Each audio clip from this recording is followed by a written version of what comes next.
lalagyan na natin yung dalawa nating magawa tayo ngayon ng leche flan. Mayroon ako rito ng 30 piraso ng itlog. Bali, iglok lang itong gagamitin natin. Tapos dito ko gagamitin sa aluminum tray. Ayan. Bali, dalawa siya. Sa 30 pirasong egg yolk, gagamitan nyo siya ng 3 lata ng condensed milk, tsaka 3 lata ng evap. Ito yung medyo mura dito sa lugar namin. Ayan. Evaporated yan. Lalagay na natin sila. Ayan. Ito yung tagagawa ko ng leche flan.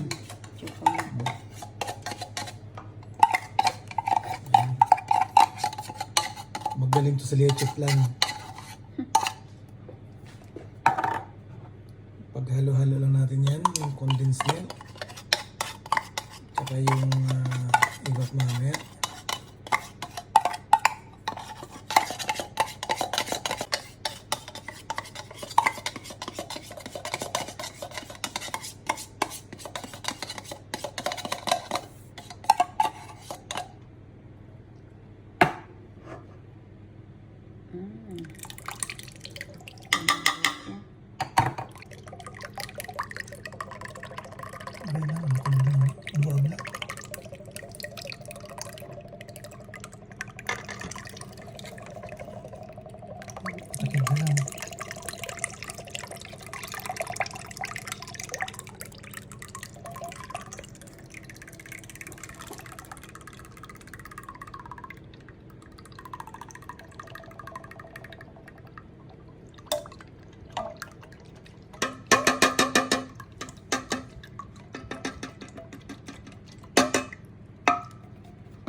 Takid na lang. Ayun na. Ayun na. Ito na yung ating 30 pirasong egg yolk. 3 lata ng evap, tsaka 3 lata ng condensed milk. Tapos ngayon, lalagyan natin siya ng vanilla essence para mas mabango. Ngayon, ang gagawin natin, ito, i-mix natin siya. Huwag natin siyang haluin ng matagal or maraming halo. Ang importante lang nun, na-mix lang natin yung condensed milk, yung egg yolk, tsaka yung evap.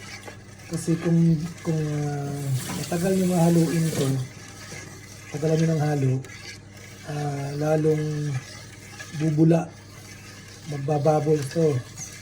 So, magugulat na lang kayo, yung texture ng leche flan nyo, pagkaluto, mayroon siyang mga parang hangin sa gilid. Hindi siya smooth, pati sa gitna. Ano siya, parang may mga hangin-hangin na parang rough or parang hindi siya pino yung pagkagawa niya. Kaya wala natin masyadong haluin. Yung iba nga ito ginagamit, tinidor lang. Hanggang sa mag-mix lang. Yan.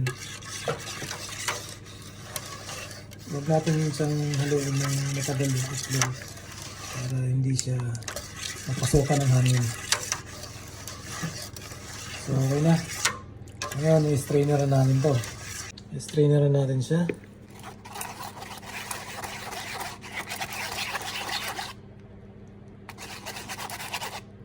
Diba? Ngayon siya makukuha mo. Diba? Ngayon, ito na yung ating mixture. Meron na ako rin itong ginawang caramelized. Sugar caramelized yan. Inaantay ko na lang na tumigas siya. Yan, kasi kalalagay ko lang. Ano pa siya, ayan, gumagalaw pa siya. So, hindi pa siya tumigas. Antay lang natin. Nag-preheat na ako ng oven ng 150. Tapos ito yung init niya, taas baba. Ngayon, magta-time tayo mamaya ng 45 minutes to 50 minutes yung cooking time natin. Ito na, ilalagay na natin yung ating mixture ng leche flan. Medyo may kabasaan pa ng konti. Ayan o. Nandahanin na natin pero mamaya papasok naman yun dun sa, sa ilalim. Hindi naman makaka-apekto yan sa ating leche flan.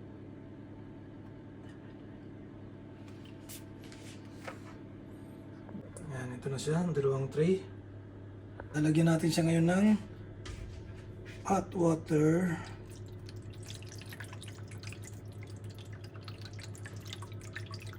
Para hindi masunog yung pinakailalim niya.